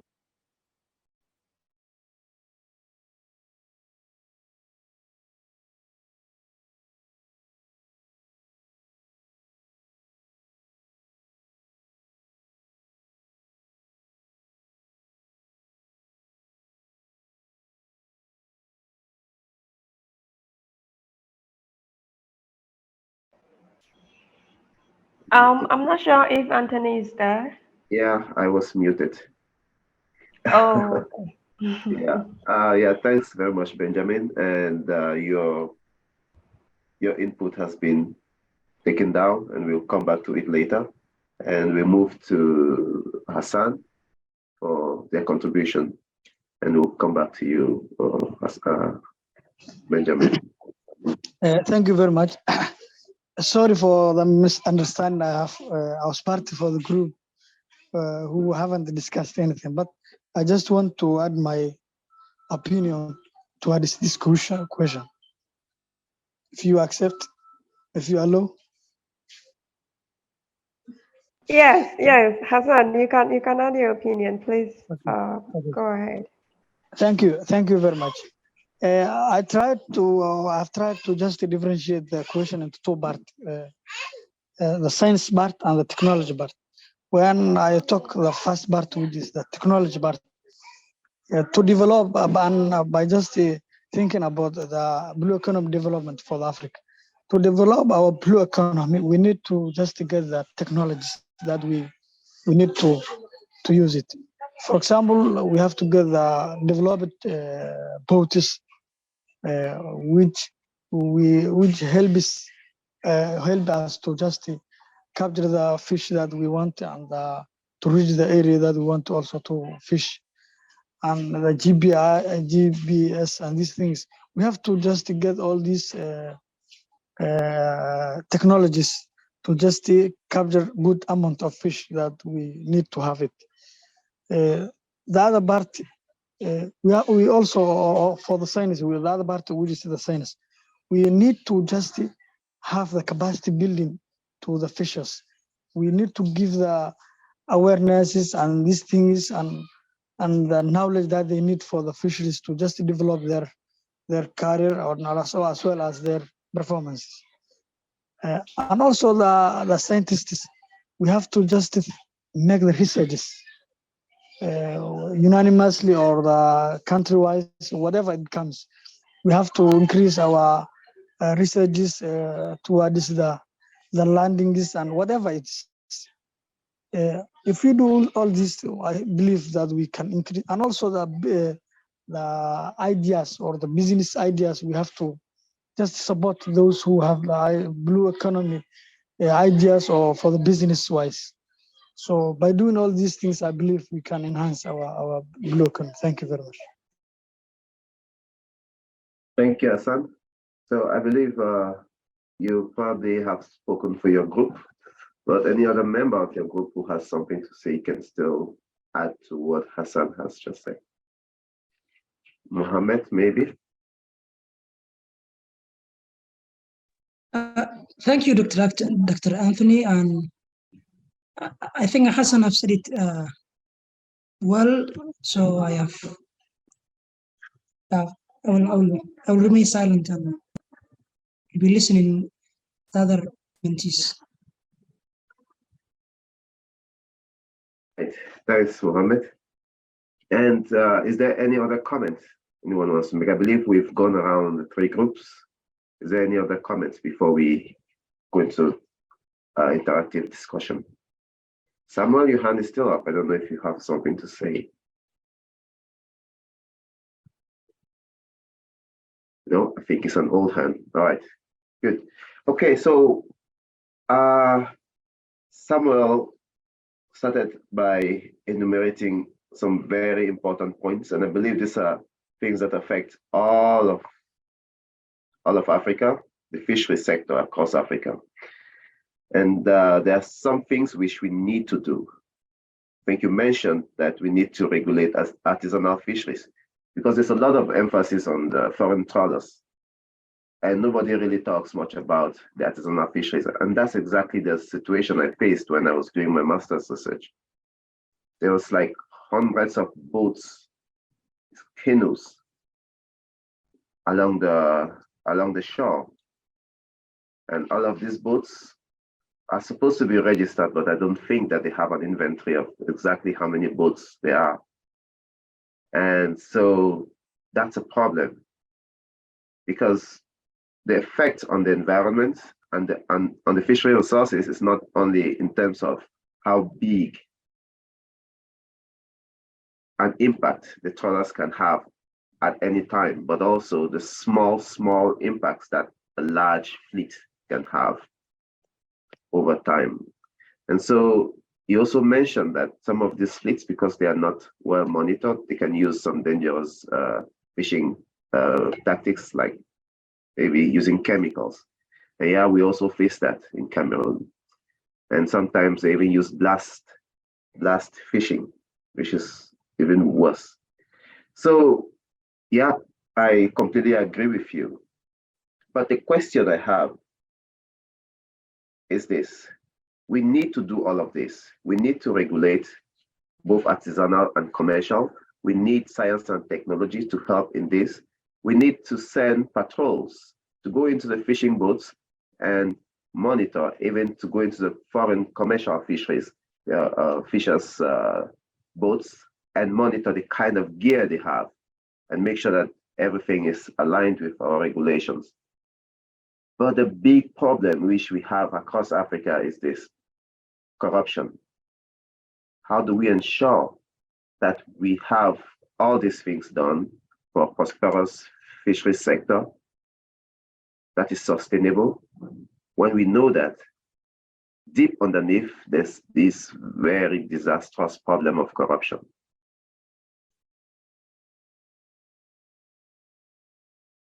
Did any of you touch on this aspect? And if you did, and if you didn't, maybe you can say something to this. How do we bring all of these good ideas you have about, when we know that some people can just receive money and let everything slide? Well, thank you, Dr. Anthony. If you may, I will say a couple of things, and then I will leave up to the mentees.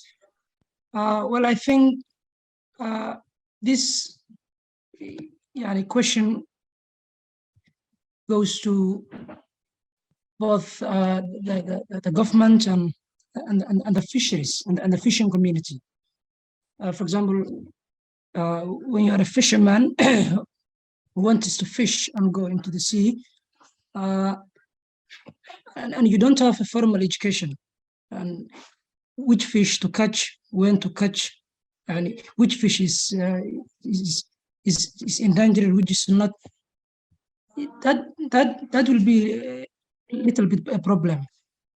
But still we can go a step further and share this knowledge with the fishermen.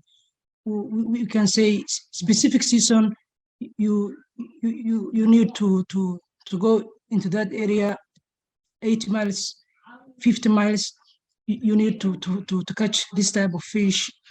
You need to avoid catching this type of fish because this is critically endangered. And this, so what I'm saying is we also need to educate our fishing community so they can be part of the solution. And I understand, because I live in Somalia, and I live and I understand what corruption is, and people don't care about the ecosystem and how can we preserve and conserve. What they care about is the money. So if we, for example, if you might allow me, and when I was starting my course, Marine Science and Fishery, and I think the doctor said it in the presentation. There were 2 or 3 universities that was offering marine science graduate, marine science and fishery courses. The rest were providing accounting and IT and all of these things. So, but with time, the understanding of this and the importance of this got increased, and more people, more students are now joining these sectors and studying, and there is an improvement. So yes, there is a problem, but also as we have taken the previous lectures, there is also a solution. So like they say, where there is a will, there is a way. So if we want to really solve this problem, we can, because we're a human being and we can do it.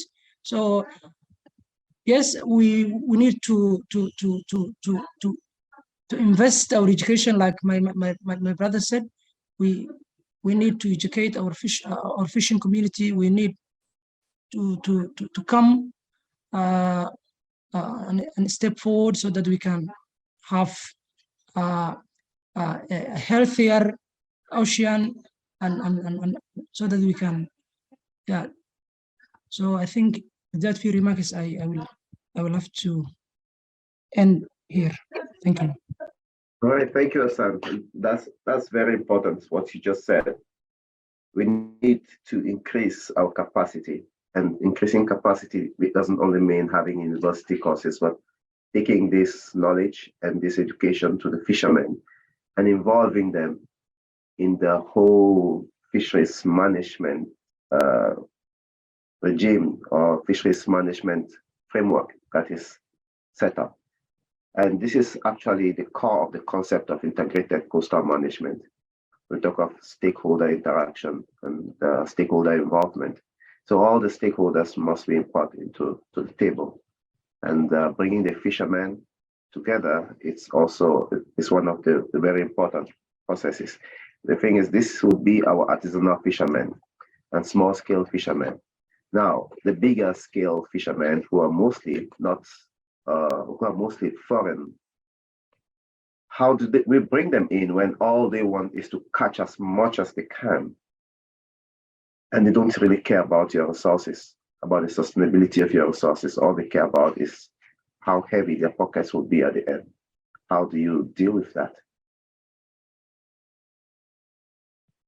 I think while answering this question, we can take, thinking about this question, we can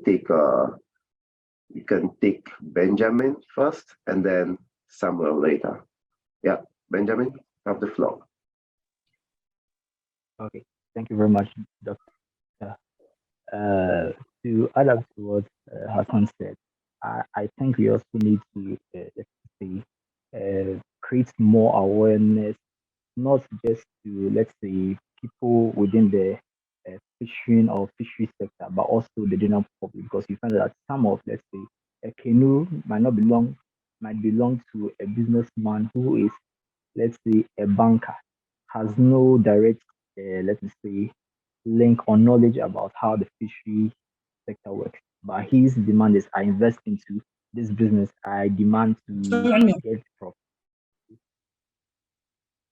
So if there is a intensive awareness creation and capacity building for everybody across the board, where the banker who invests into a canoe for fishing understand that now there's supposed to be a limit for my profits gaining. And also secondly, I think we have to have intensive digitization of the fishery sector.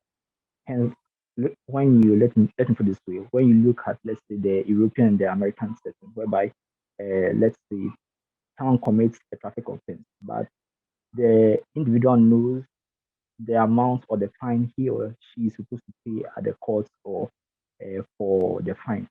But in let's say Africa, it's more like paper trail. It's in person, you come, we strike a deal, then it goes. So if you have a digital space whereby everything is monitored, everything is skilled equally, where when you're caught, a report is issued. It's issued by the law enforcement agency, then it goes straight to the, let's say, the judicial service who is supposed to pronounce the verdict or issue the fine. It's digital, so there is a constant monitoring of the paper trail. While what we have currently is more like a manual and a paper system, whereby someone can just add zeros and cancel out zeros to make more profit. So that's my take. Yeah, thanks, Benjamin. Very good points you raised there. We need a digitalized monitoring system, yeah, so that we can better keep track of what is happening, and that also would reduce corruption. Yeah, that's a very good point. And I think we also need stock assessment to really take good stock of what we have in our waters. That's where education also comes in, education and capacity development. And I think we have the capacity to do that. It's now we just need the will. In our ECOP group, we have a lot of young people who are willing to do this kind of work. And now it will depend whether we have the political will to let them and support them in this work. And yeah, so we are planning to start a series of inventory studies across Africa. So every country's ECOPs will take charge of doing an inventory of the species they have in the waters and the names of those species in the local and scientific terms, and also look at the trend in these species, maybe whether there's data, or if there's no data, just talk to the fishermen, just have some qualitative data on how much has increased or decreased in terms of the different species we have. I think we will be able to have a handbook of fish species and somehow stocks qualitatively in Africa in that sense. I think these are some of the things we can do, and you all can also be a part of it. And I think we go to Samuel. We have a few minutes left, maybe about 5 minutes. So Samuel, Yeah, your in about 5, I think we can wrap up. Yeah. Yeah. Okay, then let me make this very quick. This is interesting. Benjamin and Hassan have mentioned very important points as well, that we have to engage stakeholders. There should be proper advocacy as well, and also monitoring. What I would also like to add, we all know that, as it is always said, the scientists will do their research. They can only make their recommendations to policymakers and politicians at the end. And the policies depend on the politicians who also have their own personal interest. So but I also think that this decade, being the UN Ocean decade, is also a very good time for these conversations like this to also be raised, because I believe that even now, all leaders around the world, and also because of climate change, there are a lot of eye openings into our ocean. So I also believe that young people, we also have to change the narrative. Young people in oceanography and ocean science and whatever should, and other sectors, should also take up leadership positions as well. Young people must also strive to come into leadership, because no matter the research you do and what you think is happening in our waters, if you have a policymaker who does not understand the science, who doesn't have interest and only cares about what they get in their pockets, there will not be much implementation. And I also want to push that there should be punitive measures. I believe that it will work. We have the Navy, we have the Marine Police, and other sectors as well.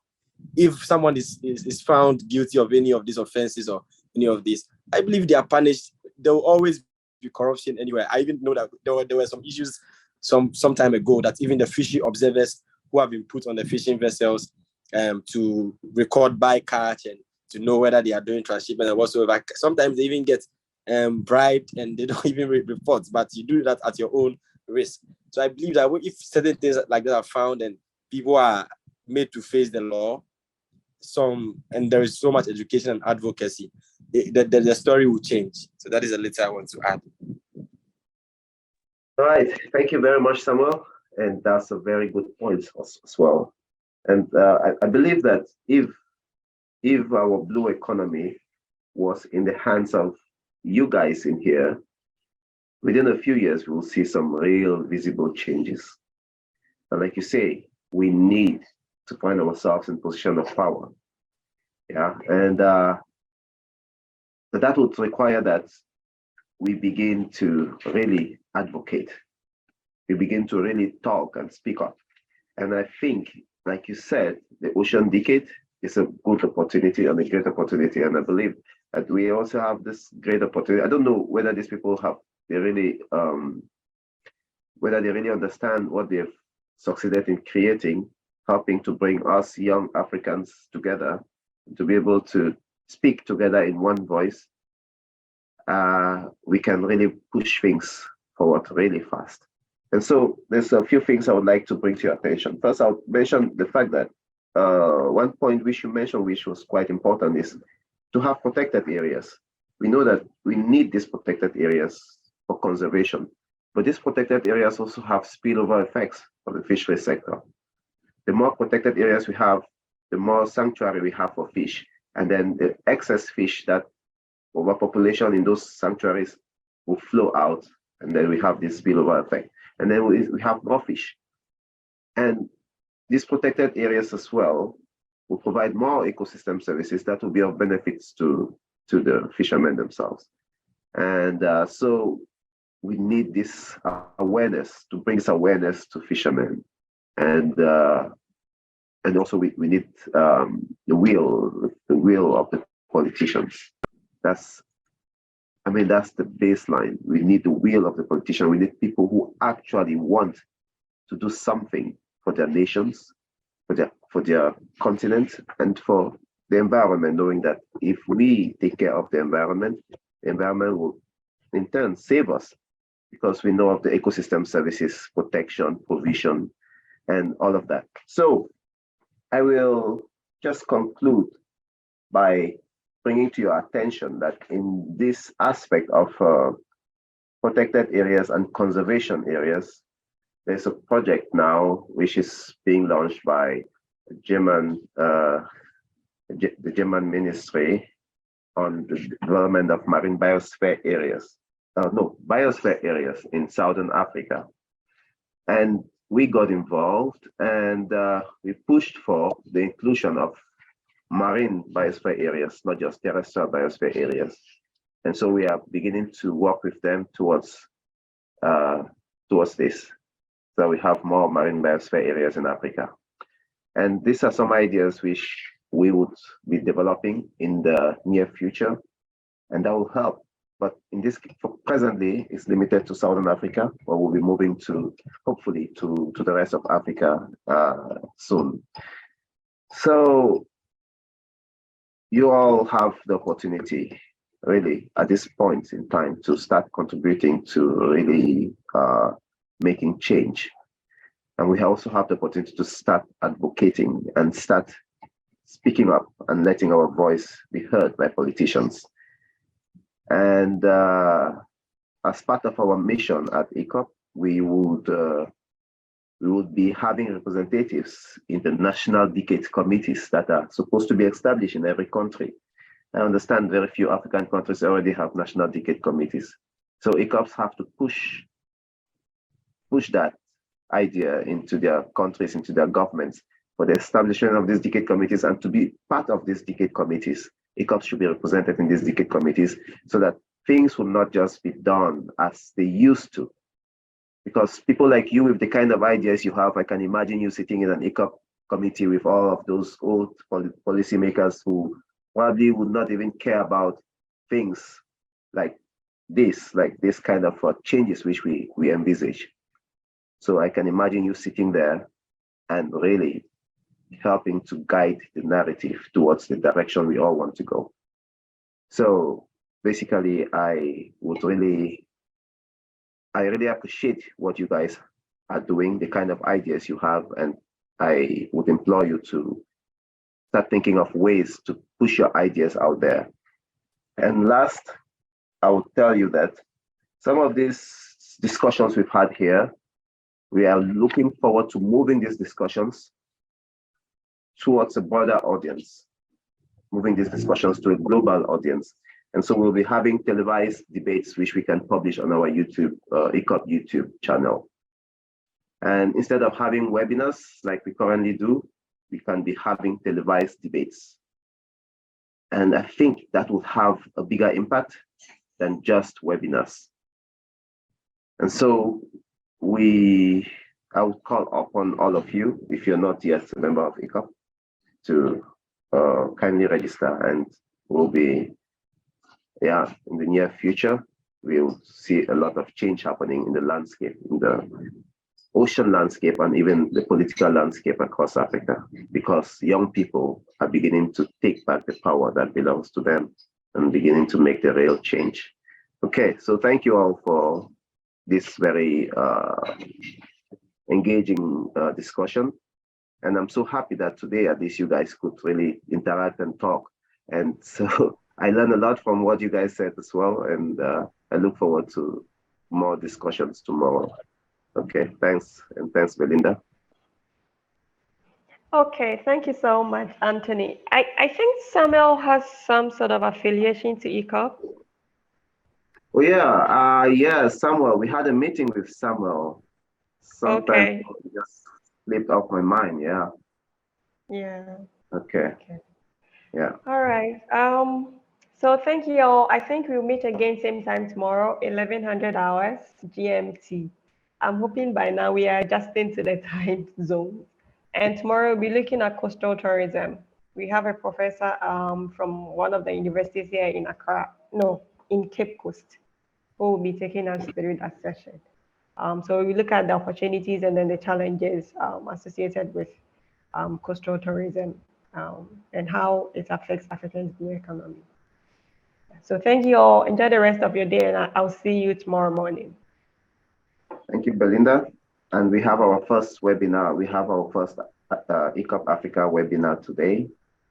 And if you want to participate, you're free to do that. The link is on my LinkedIn page. Okay. So check me on LinkedIn. You can see the link on it, and then you can click and register. I think it's still open. Yeah. Okay. Yeah. All right. So have a good day and see you all tomorrow. Sure. Thank you.